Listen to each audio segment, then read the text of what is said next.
Now starting. All attendees are in listen-only mode. Hello, everyone. My name is Karen Campbell, and I am the Assistant Director for the National Adult Protective Services Association. I'm very happy to welcome you all to today's NAPSA Regional Representative Advisory Board webinar. So thank you all so much for being here. Before I introduce today's topic and speaker, I'm going to provide some information regarding the technology that we're using for today's webinar. All attendees are automatically muted. So if you have questions or comments throughout the presentation, please feel free to write those into the questions box that's located in your webinar panel to the right of your screen. Questions will be monitored throughout the presentation and read aloud for the presenter at the end of the webinar. We are recording this webinar, and the recording will be posted to our website and announced. Additionally, a copy of the slides are uploaded in the handout section of your control panel that's just off to the right of your screen, and those will also be uploaded with the webinar recording on our website. And then in the beginning, we've got a few polls, so please be on the lookout for those. So today we have Keely Frank with us to present Providing Help, Restoring Hope, the U.S. Department of Justice National Elder Fraud Hotline. Keely is a National Elder Fraud Hotline case management shift supervisor, where she provides resources, support, and education to hotline advocates and older victims of crime. She previously worked for the National Center for Victims of Crime as the Elder Abuse Program Specialist, where she provided education and training to victim assistance specialists on the Victim Connect National Helpline, as well as programmatic support within the National Center on all things related to elder abuse and elder justice.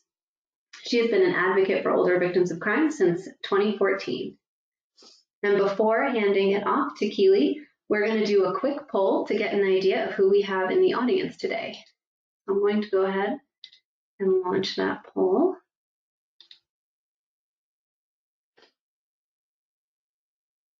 So you should see that poll popped up on your screen. In order to vote or to answer, you can click the little dot that's just to the left of the choice you'd like to select.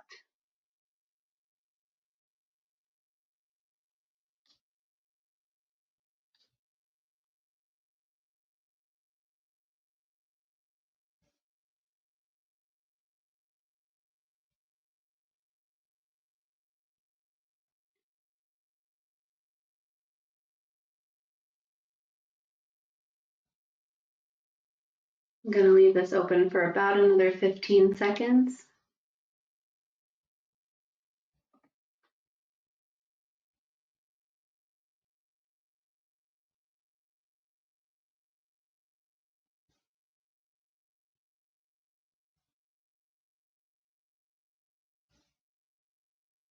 All right, and I'm going to go ahead and close the poll. And then you all should see those responses on your screens. Keely, I'm not sure, I don't think it shows for panelists, but the results were 32% APS, 31% Aging or Disability Services, and 30% Other. So it looks like a pretty even split from those who voted. Thank you all so much for participating in that poll. And now, without further delay, I will hand it over to Keely. Thank you. Hi, everyone. Thanks for joining today. My name is Keely Frank, and I am a shift supervisor on the National Elder Fraud Hotline. To continue getting us started, we have, I think, 2 more poll questions just to give me a general idea of your knowledge and experience. So if we could do the first poll question. Sounds great. So the first question is, I'm about to launch it. Are you familiar with the hotline?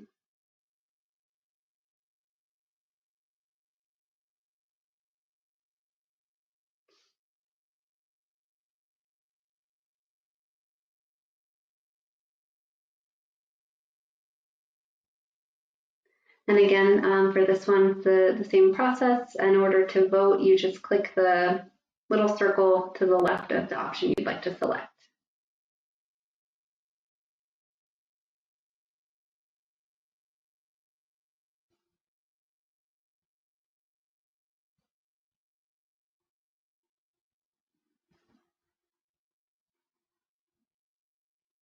All right, I'll leave this open for about another 10 seconds.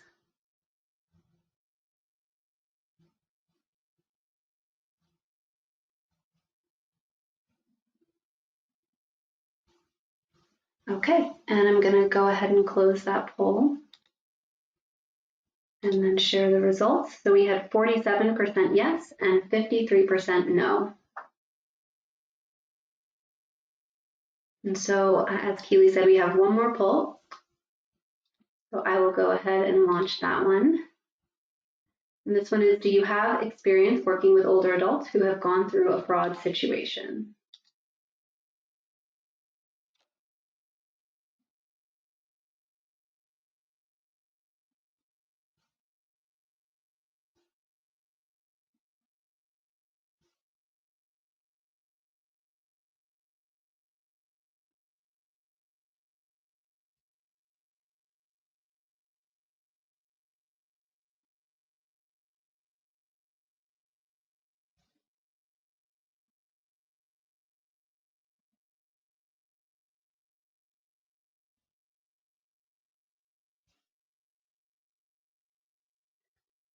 All right, I'm going to leave this one open for about 10 more seconds.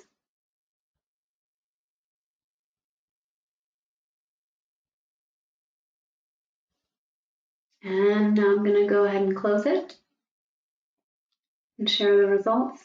We had 78% yes and 22% no.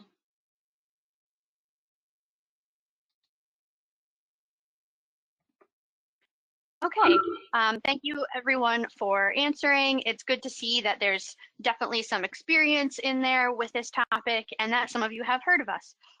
Okay, so we go to the next slide. So the U.S. Department of Justice's National Elder Fraud Hotline is managed by OVC, or the Office for Victims of Crime. We provide services to all adults aged 60 and older who may be victims of financial fraud. Our hotline is staffed by experienced case managers who provide personalized support to callers. While the hotline does not serve in an investigatory capacity, case managers assist callers with reporting suspected fraud to relevant agencies and by providing resources and referrals to any other appropriate services as needed.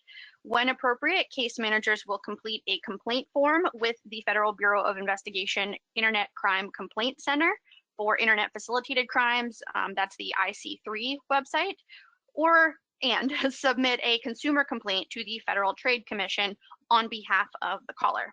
So our phone number is there. It's 1-833-FRAUD-11 or 833-372-8311. We are open 7 days a week from 6 a.m. to 11 p.m. Eastern Time. And our website, if you just type in justice.gov/stop-elder-fraud, you'll be routed to our website. Next slide.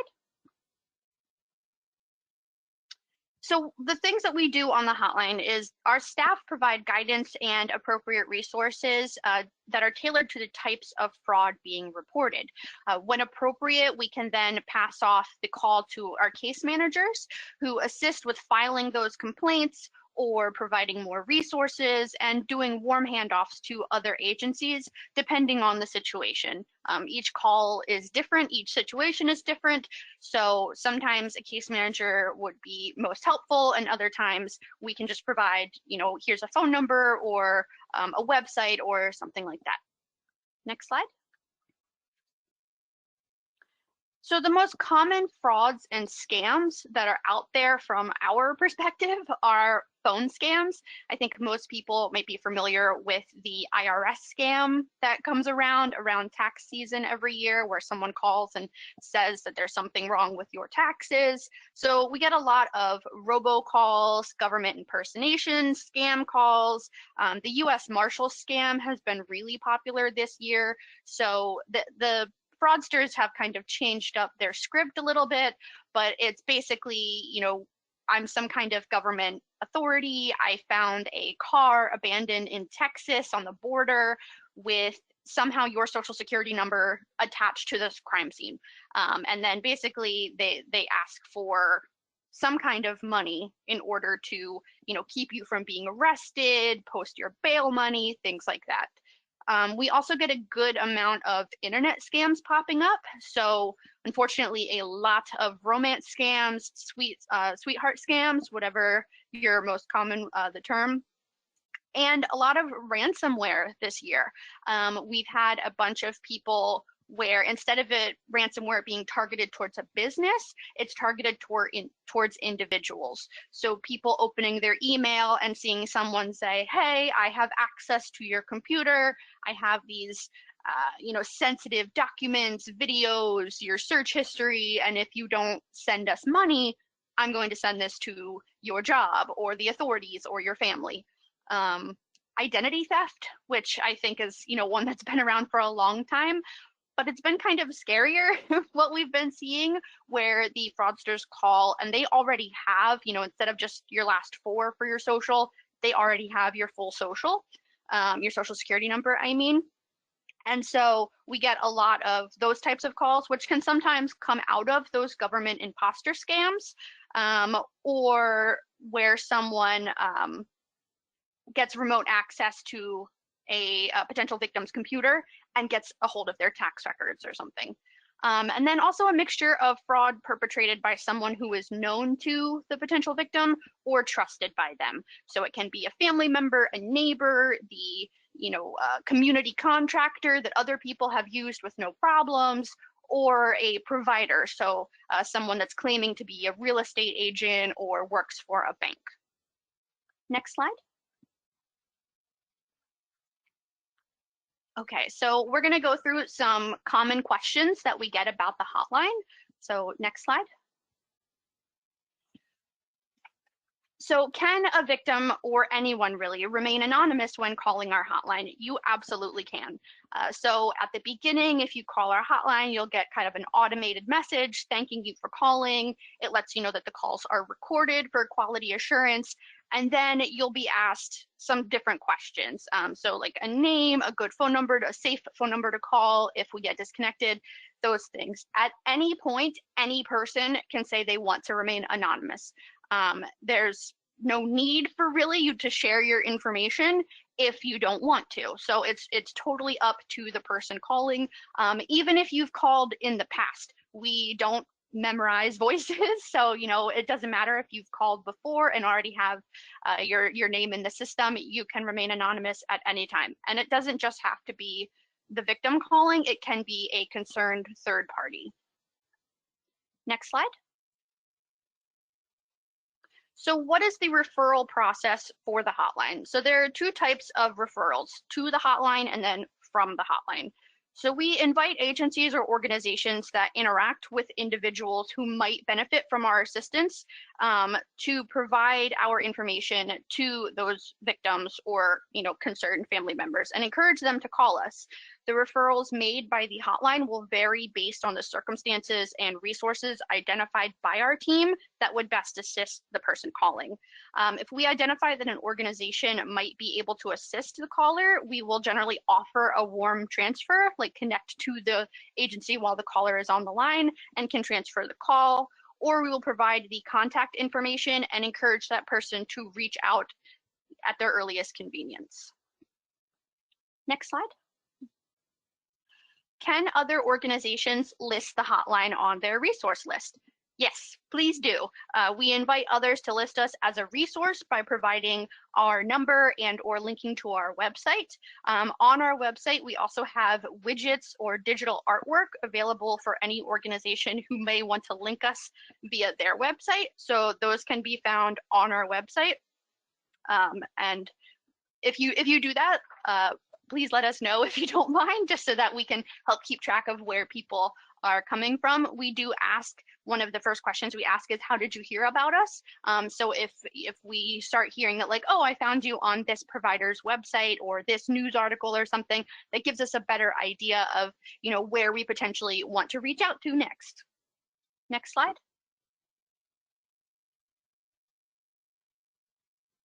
So what materials or resources are available to disseminate to older adults or the public and professionals to spread awareness about elder fraud?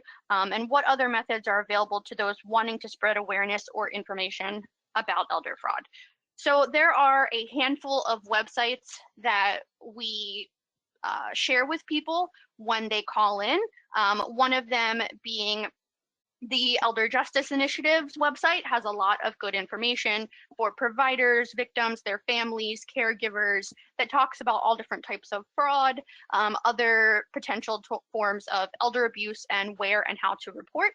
The CFPB, the Consumer Financial Protection Bureau, also has a resource guide. And then there's some other ones created out there by AARP or the Federal Trade Commission. AARP has a fraud watch network that you can go into, and I think you can upload the type of fraud that you're seeing in your neighborhood, and then also, see what else is out there. AARP has some good resources for explaining romance scams and the typical kind of layout of what those scams look like. So that's one that we share with people a lot. Next slide. What advocacy can I provide to aid an older victim of financial abuse? So there's a couple different things that you can do. One is to educate yourself on the types of scams and fraud out there, and another is to educate those that may be experiencing it. So a good resource for that is the Taking Action Guide that was created to help walk through the experience of documenting everything when it comes to fraud and knowing who to report to. Additionally, 2 organizations have resources that you may find of value. So those are the National Center on Law and Elder Rights, as well as the National Center on Elder Abuse. These are 2 organizations that have been around for a long time, and they have a ton of info for advocates and family members, providers, everyone. Next slide. So how do we help older adults when they, quote, voluntarily send large sums of money to scammers, like in romance scams? It's difficult for sure, but the biggest thing to do is to have empathy and non-judgmental support. If we've gauged that the victim will be open to it and we build an adequate rapport with the victim, we can gently explain that this is a scam and provide examples. So sometimes what that looks like is someone says, hey, I just got this call and it kind of scared me. And so we kind of go through a list in our heads of like, okay, is this the Federal Reserve scam? Is this the Social Security scam? Is this the US Marshal scam? Or is it something else? And depending on how the person responds, we can try to lay out, like, did they say this? Did they ask this of you? And what we found is that doing it that way helps the person to realize, like, oh, not only is this a scam, but it's happened to other people, so I'm not alone in this.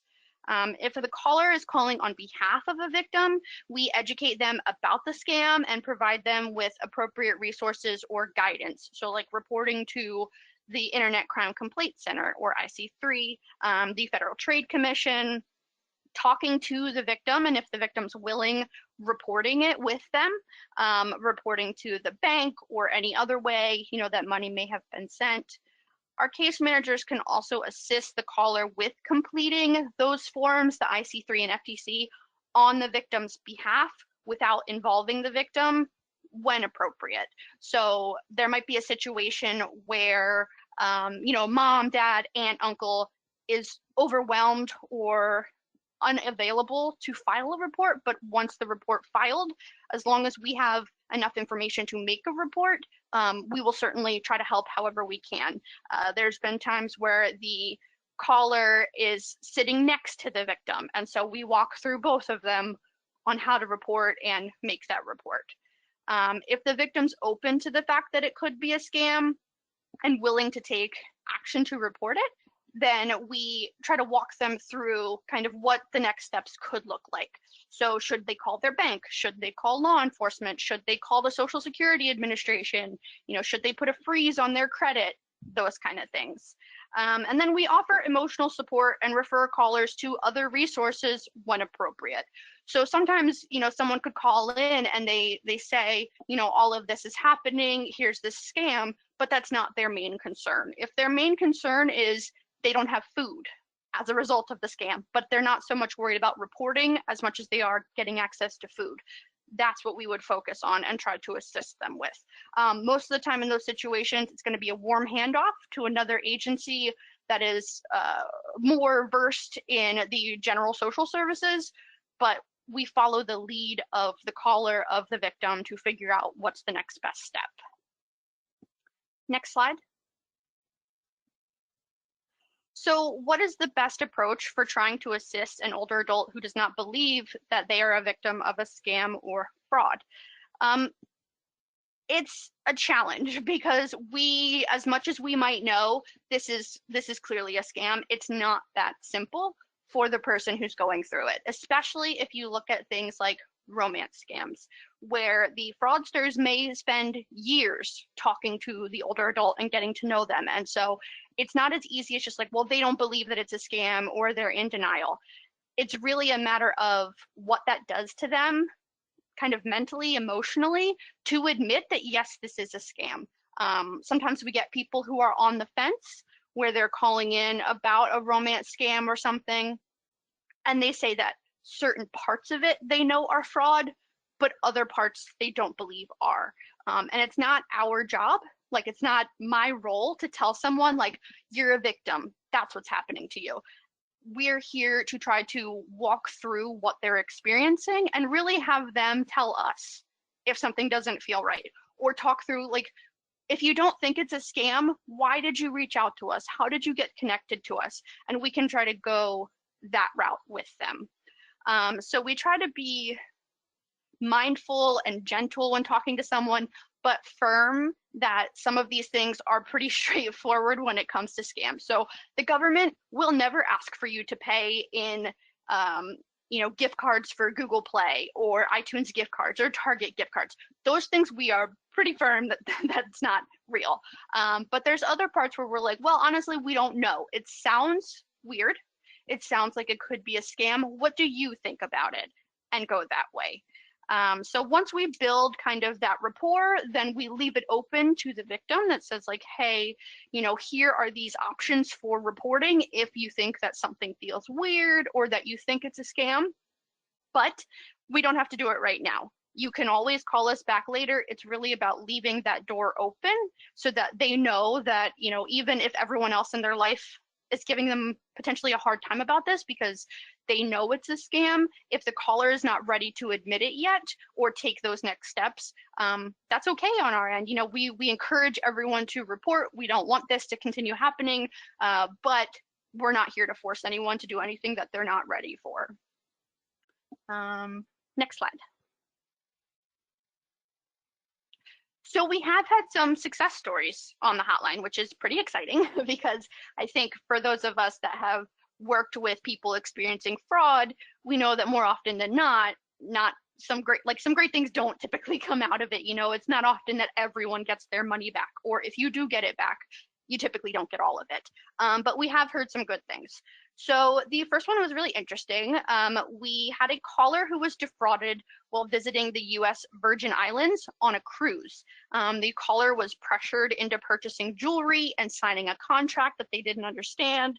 The jewelry turned out to be far less valuable than they were led to believe. The fraudsters then opened up lines of credit in the caller's name, making at least one unauthorized charge, and were forging the caller's signature on credit card slips. After talking to our hotline crew, the caller was assisted with a Federal Trade Commission complaint and was provided the phone number for the US Virgin Islands Department of Licensing and Consumer Affairs, as well as the US Virgin Islands Attorney General. Since he shared that local law enforcement refused to take a phone report, we encouraged him to reach out to these I don't want to say higher authorities, that's not what I mean, but the next step in the ladder. Upon follow-up with the caller, he shared that he had submitted documentation to the US Virgin Islands Attorney General, who was considering taking his case. He confirmed that he would also then reach out to their Consumer Affairs office. So steps were being made. It looked like, things were headed in the right direction after getting some advice and input from the hotline, which is always exciting. Case number 2 that popped up was a large-scale professional fraud ring targeting older adults' estates. So we had a caller who was letting us know this was happening. It involved numerous professionals, such as attorneys and doctors. The caller was referred to the Department of Justice, the local FBI field office, and their local U.S. Attorney's office. The caller then called us back to let us know that he spoke with the FBI per our suggestion, and they stated that they're looking into the matter due to the scope of what was happening. He conveyed that he feels that having a case number with our hotline helped lend legitimacy to his call to the FBI. So that's really exciting. And then the final one is a Publishers Clearinghouse phone scam. We get a lot of Publishers Clearinghouse scam calls that people are reporting. And it's primarily because I don't know that anyone really knows how Publishers Clearinghouse works. I know a lot about how it doesn't work, but I'm not sure how it actually works, other than, you know, the commercials where the dude shows up with a giant check. So this person called the hotline and said that they had sent money via gift card and cash advances to someone claiming to work for Publishers Clearinghouse. They reported the fraud to her bank and local law enforcement. She was then assisted with making a Federal Trade Commission complaint. Upon our follow-up call, she shared that the FBI had contacted her local law enforcement to inform them that the FBI is handling the investigation of this particular scam ring. The caller shared that she now feels like herself again. So a lot of the time, our success stories are not so much the person got their money back. You know, that's, I think, what we all want, is for the person to get their money back. But we know that that's not typical. That doesn't happen a lot of the time, unfortunately. So for us, sometimes the success is that the person feels heard. They feel like they have a game plan for what to do next. They feel like they can relax a little bit, that they told someone who may or may not be able to do anything, but at least we heard them and we were here to listen, and they know that we're here if they need to call back. So as much as we want those like tangible success stories, the success is really defined by the caller. You know, if they tell us like, you know, this was good for me to reach out to you, good to get it off my chest, I would consider that a success. Next slide. So the ongoing things with the hotline, we have been running for almost a year. Wow. But we are currently working on outreach. And so we're trying to get our name out there. We're really happy that a lot of local organizations have been spreading the word about us. We get to hear from people all over the country, sometimes from other countries that tell us how they heard about us. So that's really exciting. We're trying to make sure that more people are aware of our existence. We're also working on a marketing campaign, which includes those widgets that you can put on your website, but also upcoming PSAs that will help to explain the hotline a little bit more. Also some additional website content, so like frequently asked questions, basics of scams, those kinds of things.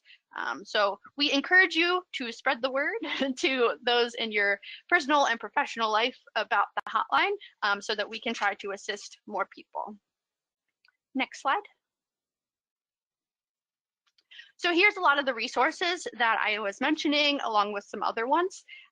So there's the Department of Justice, which has the Elder Justice Initiative, the Internet Crime Complaint Center, or IC3. So the difference between IC3 and FTC, if you're not familiar with them, is that IC3 is for any crimes that have an internet component, and FTC is for everything else. So you might be able to report to both, but oftentimes we end up reporting through FTC, but not IC3. So for a lot of phone scams, it ends up being FTC, but if there's a component where it starts as a phone scam and then turns into a remote access computer scam, we could do both. And then the Administration for Community Living, they have a bunch of different programs. So the National Center on Elder Abuse, the National Center on Law and Elder Rights, as well as the Elder Care Locator that works to provide access to resources in the community. So that's kind of where we refer to a lot of the times if there's that social service component, instead of us trying to tackle, you know, what food banks or aging resources are there in a specific community, we would make the referral to the Elder Care Locator. Next slide. So I think we can go into questions now. We have plenty of time. I'll try to answer whatever I can. So thank you so much. All right, wonderful. Thank you so much, Keely. We do have a few questions in the queue, so I'll start going through those. I did want to address a couple of folks had written in to ask about the slides and access to those.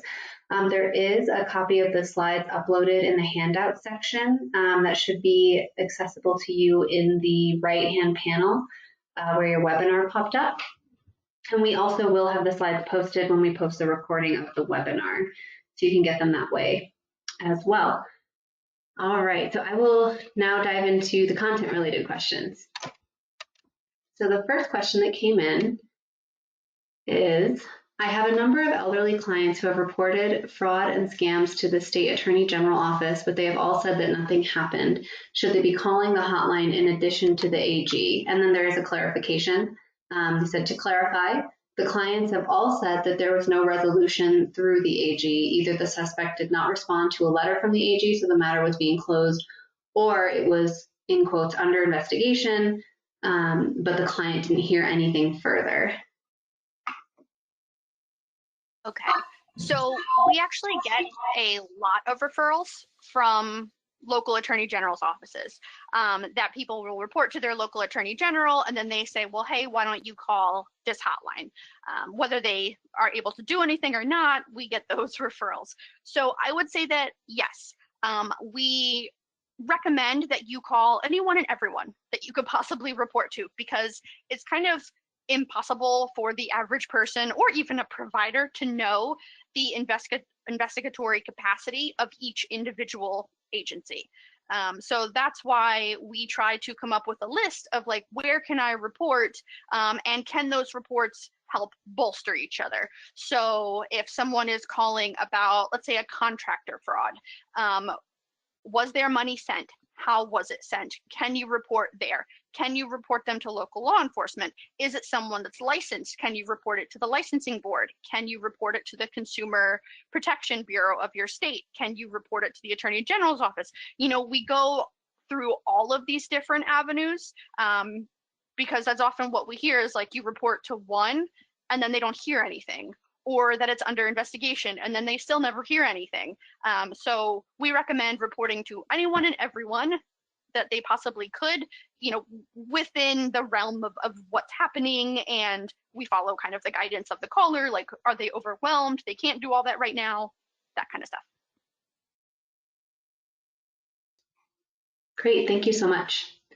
The next question is, if a person has been scammed for years by phone, promising money and free cars if money is given to them through gift cards, would this be an appropriate call to your agency? For sure. We get those a lot, unfortunately. Sometimes what happens is that the person has been experiencing fraud for 5-10 years, and at that point it's a little bit overwhelming, because we try to assist them with reporting, is there an internet capacity, and we could report through IC3 or through FTC. So I think from our end, we recommend you call no matter what. Like, give us a call and we'll see if we can help you figure out where to report next. Gift cards are difficult for sure, because they tend to work like cash. So once the money is taken off the card, it's not coming back. But any information that the person has that they're willing to use to report helps. So it's potentially more likely to help them get their money back if it's happened within the last few days of calling the hotline, so we can try to get those reports going. But I wouldn't discourage someone from calling us that lost money a year ago or whatever, because we don't know. Anyone could get their money back depending on the circumstances. So we've had kind of a mix of those callers, of people that this happened 2 years ago, this happened 10 years ago, this happened last week, this happened earlier today. And so we recommend that anyone give us a call, no matter what happened. A lot of calls we get, there was no fraud, but they're worried about it anyway. Maybe their information could have been compromised. So you don't necessarily have to lose money to give us a call. We will try to help anyone. Wonderful, thank you. The next question is, how many reports do you have each month? Oh, that's a good question. I don't have any numbers offhand. It totally varies. So our hotline, we don't actually, it's kind of confusing, but we don't actually take reports ourselves. So we, because we can't investigate. So when people call us to report something, we then help them find where the most appropriate person is to report based on what they're saying. So a lot of it depends on the day and the time of day and the time of week and all of that, who has advertised us and who hasn't. We've been getting more calls as people hear about us. I mean, we know that fraud and financial exploitation is one of the biggest, unfortunately, crimes out there. And so we definitely get a lot of calls, but I don't have numbers offhand that I could give you a better range. It's a lot. Great, thank you. The next question. This question came in earlier when you were going through the common questions and you were talking about a couple of report forms. So this individual asked, can you please repeat the 2 report forms and where I can find them to review and explain in further detail? Sure. So let me see. I mentioned a handful, so I'm trying to remember which ones. Was it the IC3 and the FTC?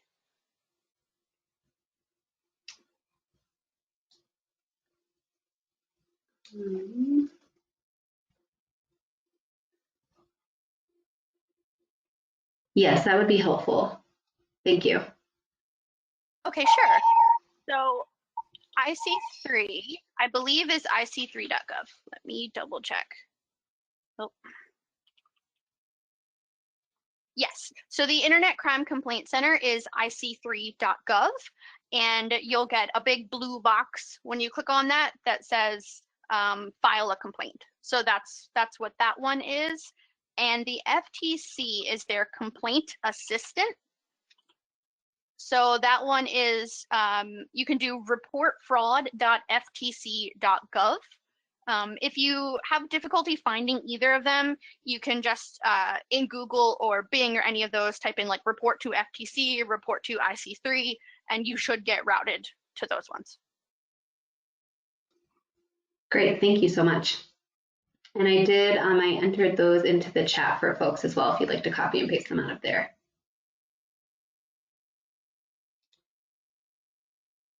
All right, we had a couple of questions come in related to how the helpline is staffed. So, and kind of more of the logistics around how your staff manages the calls. So one of the questions was, is the helpline staffed by paid employees or volunteers? And then there were a couple of questions about if there were time limits on calls and how long could be spent on the calls.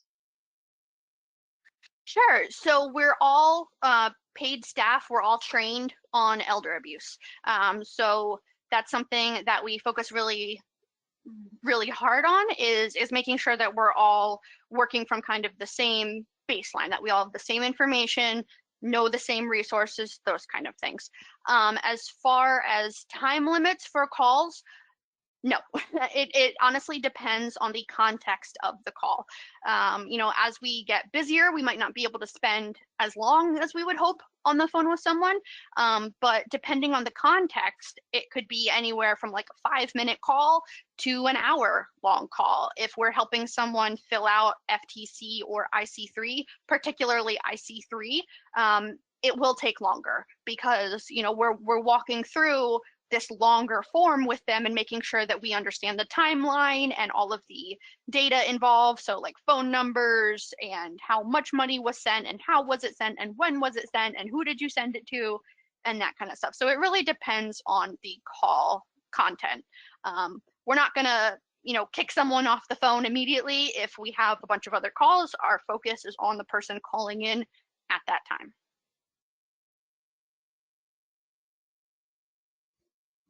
Great, thank you. Next question is, the term case manager implies a longer term relationship with victims. Do your case managers help the victims in a longer term way beyond a warm handoff and reporting to IC3 and FTC? Sure. So, yes, the the term case management is used, I think, a little bit differently for us than it would be for like a local nonprofit. So the case managers don't necessarily speak to everyone that calls the hotline. It depends on the context, content, that kind of thing. After we talk to the caller, let's say that it does go to a case manager, we can then offer follow-up calls to check in, to see like, are there more resources that we, thought of afterwards? Are there more, does the caller have more questions? Do they need help with filing with something else? Those kind of things. So we try to follow the lead of the caller as well. I had a caller, I think it was last week, that just the act of talking about what happened to one person was too much. And so, we talked through what happened, reporting those kind of things. And I said, would you like me to call you in about a week to check in on reports to see if there's anything else? And they said, no, not right now. That, this is just really stressful. They don't want to have to keep thinking about it unless they have to. He will call us back. So it depends on the person and what their needs are, within the realm of reporting and fraud. If there are other needs, like let's say they have potentially like mental health things that they want help with, that's something that we would refer out. We won't call the person back to check in and like, how's your mental health doing? Because that's not our role. We're not mental health providers. So within the context of fraud and reporting, we will try to follow up if that's what the caller would like.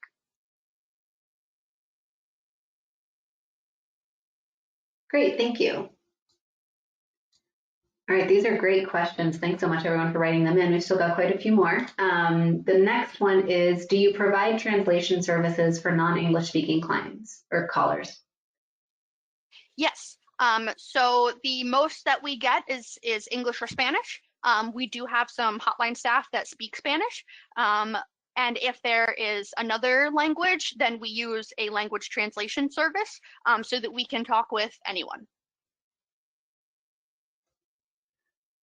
Great. Next question. So there were a couple of questions that came in. I'm going to kind of summarize them. Folks were asking, what is the minimum age that you all provide service for, and what actions do you take if someone under that age calls in? Sure. So in the wonderful field that is aging services, we know that everyone defines who is an older adult differently. For some people, it's 55, for some it's 60, for some it's 75. For us, we use 60 as our baseline. But that being said, we get a lot of calls from people younger than that. Most of them are people calling on behalf of someone else. So a concerned neighbor or a relative, or even a provider. We've had people from stores, we've had people from banks call us and say that they're concerned. It doesn't matter your age. We will try to assist you however we can. But we are, specialists in fraud against older adults. So when we get calls from someone younger about a different issue, we try to figure out, what's the best referral for them. So we had a call a couple weeks ago from a teenager that was concerned about the welfare of kids next door. Clearly not in our scope, right? But we don't say like, oh, sorry, you called the wrong number. We try to do whatever we can to get them connected with the right people. Great, thanks so much. The next question is, how does the hotline handle elder consumer issues, and what about elder debt collection problems? So it depends on the case and kind of what's happening. We haven't, to my knowledge, haven't had many debt collection type things. We make a lot of referrals to licensing agencies or bigger corporations, like their customer service. A lot of reporting through banks for possible consumer fraud, referring to consumer protection agencies. It kind of depends on the situation and who we can think of that would be the best place for them to report. We do get a lot of calls that it falls more into like a legal area rather than just like a straightforward report to your bank. And in that case, we make referrals to local legal services, senior legal services, if they exist for that area, that kind of thing. Great, thank you. We had someone write in to ask, what is the national hotline number? Sure, so that's it's 833-FRAUD-11 or 833-372-8311. Great, thank you so much. And I'm going to send that in the chat as well.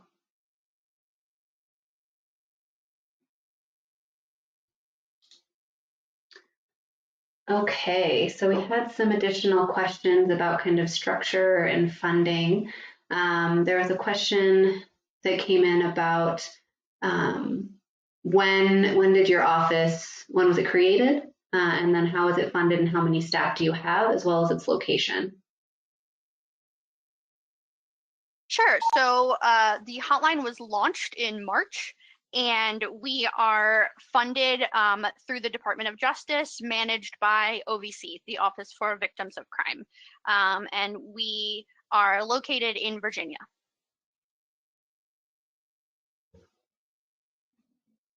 Great, thank you. We've gotten a few questions as well about how does this national hotline link work directly with states? Are referrals made to state authorities? And then we also got questions specific to APS about how the hotline works in conjunction with APS, and asking, should APS put in a report with your hotline? Sure. So we try to figure out as many places that the person can report as possible. And oftentimes that includes both local and state level. So should they go, local law enforcement or their local FBI office or state attorney general or other state office, it all depends on the situation. There's not really kind of like a standard set of reporting avenues for each person. It's all kind of tailored based on what they're saying. As far as APS, so we are mandated reporters on the hotline. We do make quite a few reports to Adult Protective Services, and we try to make sure that anyone is connected to APS that could possibly be assisted by them.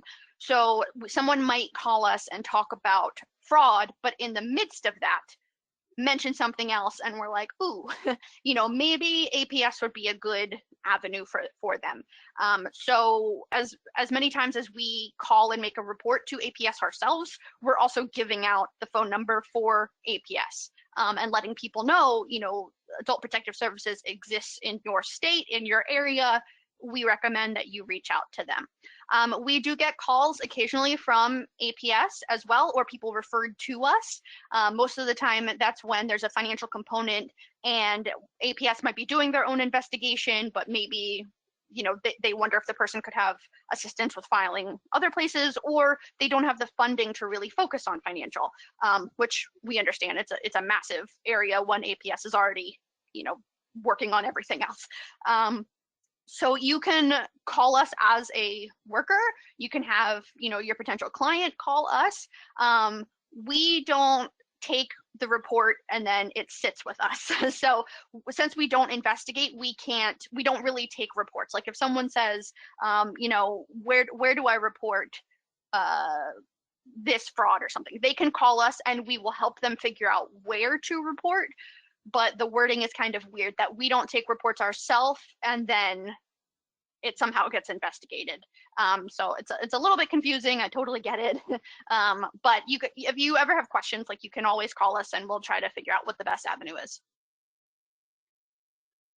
Wonderful, thanks so much.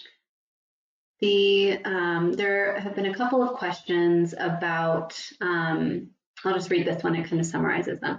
I work with a lot of people living with dementia. What information do caregivers need to have in order to report on the individual's behalf? Can a caregiver act as a proxy for the victim if capacity is in question? Sure. So we do get calls from either family or providers or concerned neighbors that believe that someone in their life may have dementia or does have a diagnosis and that they could be experiencing fraud. So we try, in any situation, we try to figure out, okay, based on the fraud, what is the best avenue to go? Where could they report?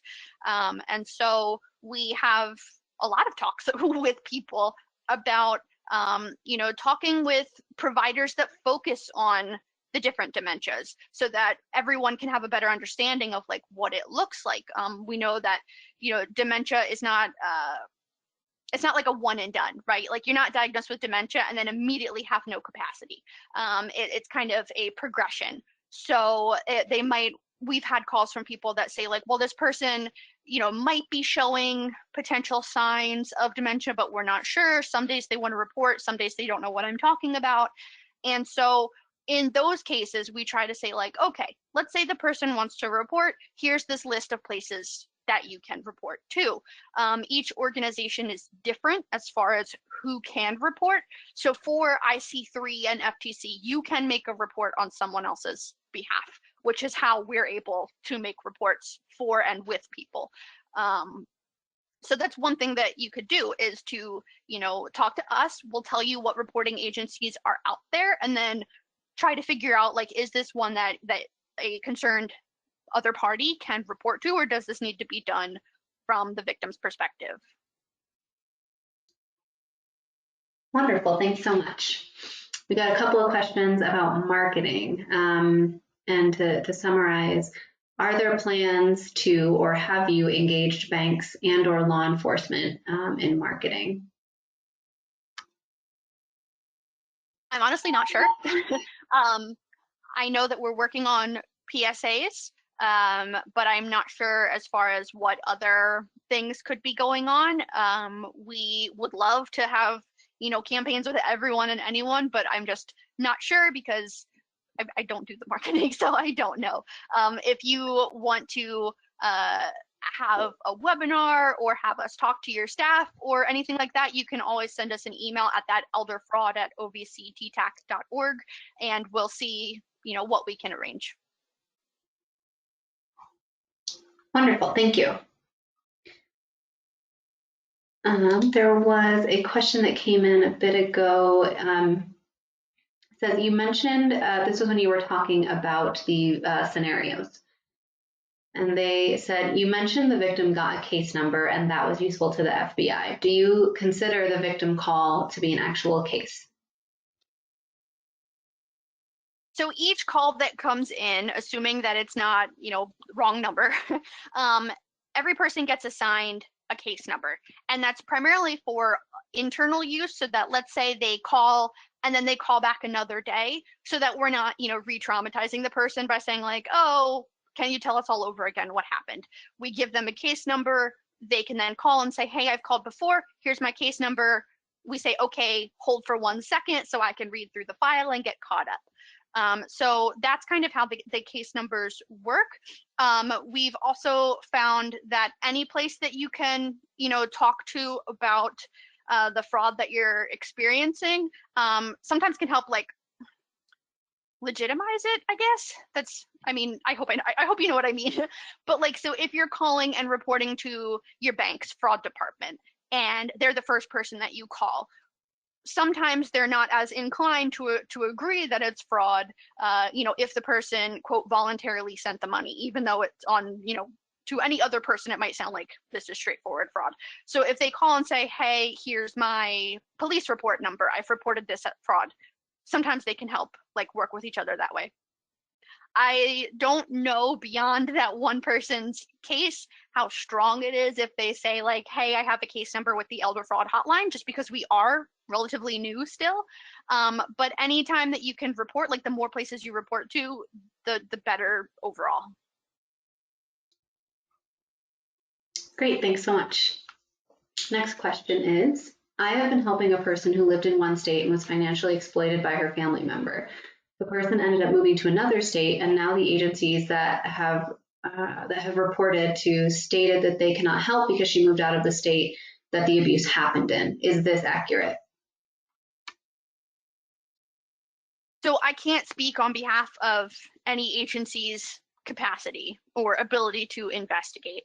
We do get those kind of calls though, whether it be that the person willingly moved to kind of get away from what they were experiencing, or that they were moved by the fraudster or potential abuser. When those cases come in, we normally make those recommendations to local legal services, and then also try to go potential local FBI office.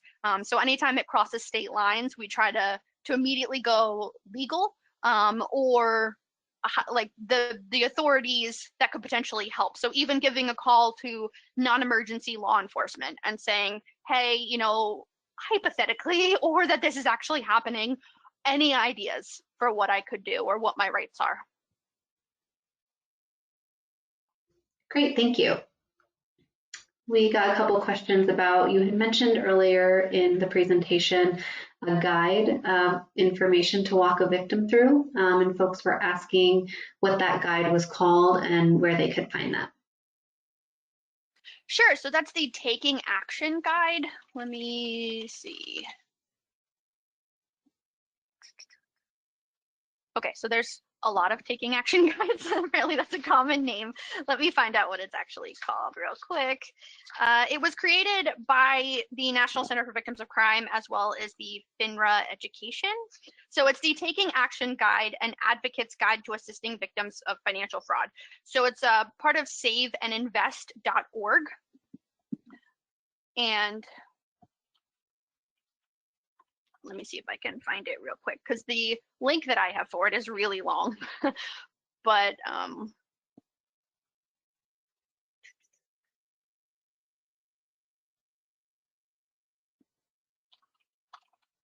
if you go to saveandinvest.org, and then in the search box on the top right, type in Taking Action, you'll get a bunch of recovery, like fraud recovery checklists and access to the guide. Great, thanks so much. All right, so we've gotten a few questions that are essentially asking, could you define a warm handoff versus giving a list of referrals? And kind of as a secondary part of that question, when you connect an individual with the resource or agency, is it their responsibility? Is it the individual's responsibility to follow up, or is making that connection enough to get an individual case started for them? So on our end, as soon as you talk to us, you get a case number. When we do a warm handoff, it's typically where we ask the person, let's say we have this referral. We think that this could be a good place for you to report to. Do you want us to connect you, or do you want to take the number down and call when you're ready to? If they say yes, please connect me, then we say, okay, please hold for a moment. We'll connect you. And then when we get the agency on the phone, we'll say hey, this is where I'm calling from. I have this person that would like to speak with you. Bring the person back online. We leave. They talk to the other agency. And if we do give them a list of resources, it's totally up to the person if they are going to reach out or not. We've done follow-up calls with people and we've said hey, how did reporting go? And they said oh, I haven't called anyone yet because it's been too much, or I haven't had time. Totally fine. It is all completely based on the ability and readiness of the victim or the caller. Sometimes we've had calls before where the person calls and just says did I call the right place? And we say, yeah, of course, this is the fraud hotline. How can we help you? And they say, okay, thank you, and disconnect. And it might seem like a weird call, why would you do that? But a lot of the times, these are such traumatic experiences for some people that just making that initial connection is all they can handle for the day. So we totally just go on we follow the victim's lead. And if they're ready to go for it and to spend hours, reporting, all right, let's get started. If not, that's cool too. Great, thank you. I did want to note that we got a comment related to the number of calls per month. We have the comment says, Lori McGee here, manager of the hotline. We receive over 500 per month on average. Thanks, Lori. And And then we did receive a couple of questions about the length of the funding and if a new administration will impact that funding. I have no idea. I will defer any of those questions to Lori. All right, thank you. And then, and being mindful of time, I will read this last question. I am the senior advocate for the local legal aid society. If an elder comes in with a complaint that we can assist with, should we also ask them to report to the hotline? It depends. You know, we will take calls from anyone, and so we do get calls where someone has already reported to every place that we could think of. In that case, yay, like we're happy in that case. That means that they're well connected. But you know, even if you're already working with them from a legal capacity, there could be other needs. There potentially could be another avenue of reporting that you know, maybe we can think of, or that you haven't had time to do, or something like that. So it never hurts to give us a call. You know, worst case scenario, we say you're already doing everything we would recommend. All right, wonderful. Well, thank you so much, Keely. We are at the hour mark, so I'm going to go ahead and wrap us up. Thanks to the audience. You all were so engaged and sent such wonderful questions. Thank you to Keely for this information. It's extremely important information, and we appreciate it. And I hope that you all have a great rest of your day.